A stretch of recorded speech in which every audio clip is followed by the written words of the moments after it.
कैसे हैं students JavaScript के कुछ लास्ट लेक्चर्स में हम एरे के मेथड्स देख रहे थे और मुझे उम्मीद है कि आप भी एरे से तंग आ गए होंगे जितने एरे के लेक्चर मैंने यहाँ पे अपलोड कर दिए। स्टूडेंट्स, जितने भी एरे के मेथड मैंने अपलोड किए हैं ये मोस्ट इंपॉर्टेंट मेथड हैं जिनके बगैर आप समझ लें कि गुजारा नहीं होता। अगर आपको जावास्क्रिप्ट का एरे समझ आ जाता है तो आपके लिए ना तो एरे PHP में मसला रहेगा, ना आपको एरे किसी और लैंग्वेज में मसला करेगा।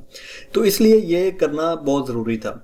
लेकिन आज मैं आपको कोई भी एरे का मेथड नहीं सिखाने वाला। आज हम अपना नेक्स्ट टॉपिक शुरू कर रहे हैं जिसका नाम है ऑब्जेक्ट्स। आज हम देखेंगे कि ऑब्जेक्ट्स होते क्या हैं, इनको यूज़ कैसे किया जाता है। VS कोड मैंने स्टूडेंट्स यहाँ पे ओपन कर लिया और यहाँ पे HTML की फाइल में हमने जावास्क्रिप्ट लिखनी है, तो इसके लिए हम यूज़ करेंगे स्क्रिप्ट टैग का। अब हम बात कर लेते हैं कि ऑब्जेक्ट्स बेसिकली होते क्या हैं। स्टूडेंट्स, अगर मैं आपको ऑब्जेक्ट्स की सिंपल अल्फाज में डेफिनेशन बताऊं तो वो आप इस तरह से समझ सकते हैं कि एरे का एडवांस वर्जन ऑब्जेक्ट्स हैं। किस तरह से यूज़ होते हैं, इन दोनों में डिफरेंस क्या था, वो अभी मैं आपको प्रैक्टिकल बताने वाला हूँ। ऑब्जेक्ट्स बनाने के लिए स्टूडेंट्स सबसे पहले हम यहाँ पे एक वेरिएबल क्रिएट करते हैं जिसका नाम मैं OBJ रख लेता हूँ। ये ज़रूरी नहीं है OBJ रखना, आप कुछ भी रख सकते हैं। मैं इसका नाम बल्कि ABC रख देता हूँ। इक्वल टू करेंगे। ऑब्जेक्ट्स को बनाने के लिए हम यहाँ पे कर्ली ब्रैकेट का यूज़ करते हैं, ये वाली।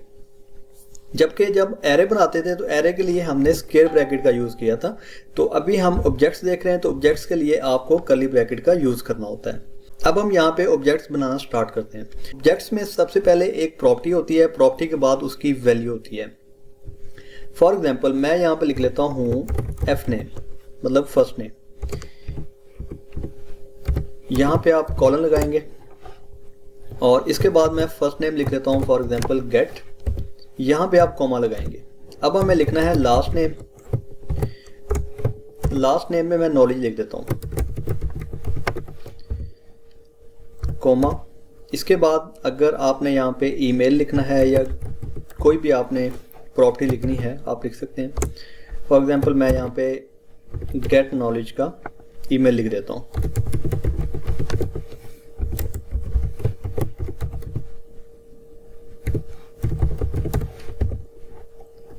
स्टूडेंट्स, अब यहाँ पे एक मैंने ऑब्जेक्ट क्रिएट कर लिया है। अब हमें मालूम है कि किसी भी वैल्यू को प्रिंट करवाना है तो आप डॉक्यूमेंट डॉट राइट का यूज़ करते हैं। डॉक्यूमेंट डॉट राइट में ABC को मैं प्रिंट करवा देता हूँ।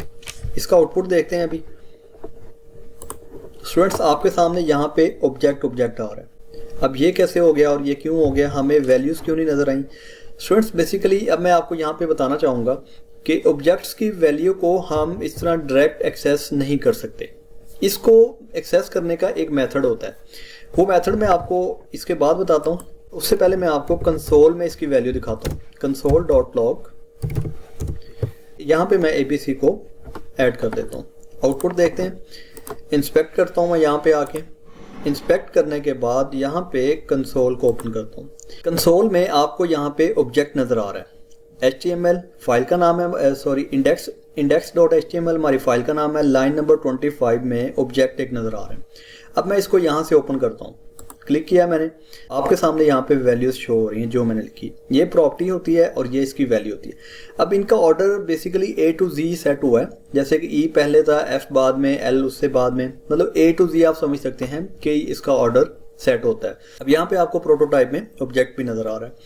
एक मेथड ये है ऑब्जेक्ट को देखने का कि हम कंसोल में ऑब्जेक्ट की वैल्यू देख सकते हैं। अब हम बात कर लेते हैं सेकंड मेथड की, कि अगर आप चाहते हैं कि ऑब्जेक्ट की वैल्यू को डॉक्यूमेंट डॉट राइट में भी प्रिंट करवाना है तो इसके लिए स्टूडेंट्स आपने जहाँ पे लिखा था डॉक्यूमेंट डॉट राइट, अब यहाँ पे ऑब्जेक्ट के नेम के बाद आपने लगाना है डॉट। जैसे ही आप डॉट लगाएंगे तो आपको यहाँ पे प्रॉपर्टीज नज़र आ जाएंगी जो आपने ये वाली बनाई थी। फॉर एग्जाम्पल आप इसमें fname को प्रिंट करना चाहते हैं, इसको आप fname लिखें तो आपको यहाँ पे गेट नज़र आ रहा है। अब फॉर एग्जांपल आप चाहते हैं लास्ट नेम भी प्रिंट करना है तो लास्ट नेम के लिए आप यहाँ पे ABC के बाद डॉट लगाएंगे और यहाँ पे L नेम को प्रिंट कर दें। आपको यहाँ पे इस तरह से आउटपुट में गेट नॉलेज मिल जाएगा। अब इसमें स्पेस चाहिए तो स्पेस आपको मालूम है कि हमें यहाँ पे लगानी पड़ेगी। कॉन्कैटिनेट करने के बाद यहाँ पे हम लगाएंगे स्पेस, तो इस तरह से हम स्पेस क्रिएट कर सकते हैं। तो ये आपके सामने स्पेस भी क्रिएट हो गई है। अब अगर आप चाहते हैं कि आपने ईमेल को भी प्रिंट करवाना है तो ईमेल के लिए आपको यहाँ पे दोबारा से आके लिखना पड़ेगा ABC ऑब्जेक्ट का नेम डॉट ईमेल। तो यहाँ पे आपको ईमेल नज़र आएगा। ये दूसरा मेथड है कि अगर आप चाहते हैं कि ऑब्जेक्ट की वैल्यू को डॉक्यूमेंट डॉट राइट में प्रिंट करवाना चाहते हैं तो आप इस तरह से एक एक प्रॉपर्टी को अलग अलग प्रिंट करवा सकते हैं। इकट्ठा हम इसको प्रिंट नहीं करवा सकते आज के लेक्चर की हद तक की बात अगर करें। नेक्स्ट लेक्चर में मैं आपको बताऊंगा कि अगर आपने पूरे ऑब्जेक्ट की वैल्यू को प्रिंट करवाना है डॉक्यूमेंट डॉट राइट में तो कैसे करवा सकते हैं, तो वो मैं आपको नेक्स्ट लेक्चर में बताऊंगा। अब हम बात कर लेते हैं एरे की। एरे में और ऑब्जेक्ट में डिफरेंस क्या था। जब हम एरे बनाते हैं तो एरे में हमें यहाँ पे प्रॉपर्टी लिखने की ऑप्शन नहीं मिलती, हम डायरेक्ट वैल्यू लिख देते हैं। जब एरे बनाते हैं तो एरे में आपको एक इंडेक्स नंबर जो 0 से स्टार्ट होता है वो मिल जाता है, जबकि ऑब्जेक्ट्स में ये हमें ऑप्शन मिल जाती है कि हम इंडेक्स नंबर की बजाय अपनी मर्जी की प्रॉपर्टीज लिख सकते हैं। जैसे कि ये एफ नेम जो है इसको हम प्रॉपर्टी कहते हैं, ये गेट जो लिखा है इसको हम वैल्यू कहते हैं। इस प्रॉपर्टी को की भी पढ़ा जाता है, आप इसको की भी पढ़ सकते हैं, प्रॉपर्टी भी पढ़ सकते हैं। ऑब्जेक्ट में आप किसी भी टाइप का डाटा ऐड कर सकते हैं। जैसे कि अभी यहाँ पे मैंने प्रॉपर्टी और वैल्यू लिखी। फॉर एग्जाम्पल मैं यहाँ पे एक एरे भी बनाना चाहता हूँ। एरे के लिए फॉर एग्जाम्पल मैं लिख लेता हूँ यहाँ पे कलर लिख लेता हूँ। कलर कौन से कलर होंगे। अब यहाँ पे मैंने एक एरे बना लिया, स्क्वायर ब्रैकेट का यूज़ किया। मैं यहाँ पे लिख रहा हूँ रेड, इसके बाद कॉमा लगाते हैं। यहाँ पे लिख लेता हूँ येलो, यहाँ पे हम लिख लेते हैं ब्लू। अब यहाँ पे ऑब्जेक्ट के अंदर एक एरे मैंने डिफाइन कर लिया। अब इसका आउटपुट दिखाता हूँ मैं आपको कंसोल में जाके। यहाँ पे आए, इसको ओपन किया मैंने तो ये देखें यहाँ पे आपको ईमेल मिल रहा है और इसके बाद आपको कलर्स नेम का एक एरे मिल रहा है। अगर मैं इस कलर को ओपन करता हूं तो आप देखें आपको 0 इंडेक्स पे रेड नजर आ रहा है, 1 पे येलो, 2 पे ब्लू नजर आ रहा है और लेंथ बता रहा है 3। तो ऑब्जेक्ट के अंदर हमने एक एरे भी क्रिएट कर लिया जो आपके सामने यहाँ पे एरे नजर भी आ रहा है विद इंडेक्स नंबर। यहाँ पे आपको प्रोटोटाइप में एरे भी दिखा रहा है, जबकि ये ऑब्जेक्ट है और इसमें ही हमने एक एरे क्रिएट कर लिया। अब ये हो गई बात एरे की। अब अगर आप चाहते हैं कि इसमें आपने एक फंक्शन बनाना है।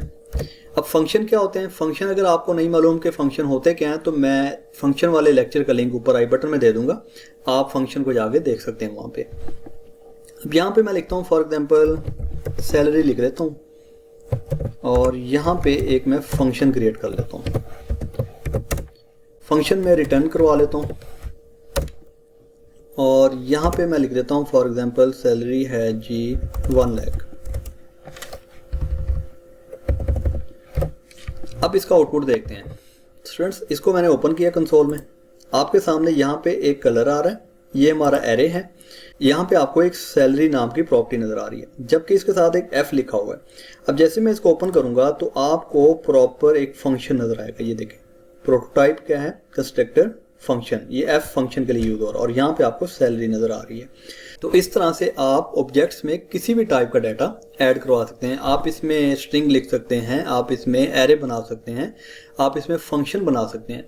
तो इस तरह से हम कह सकते हैं कि ऑब्जेक्ट्स जो हैं किसी भी लैंग्वेज में एरे का एक एडवांस वर्जन होता है।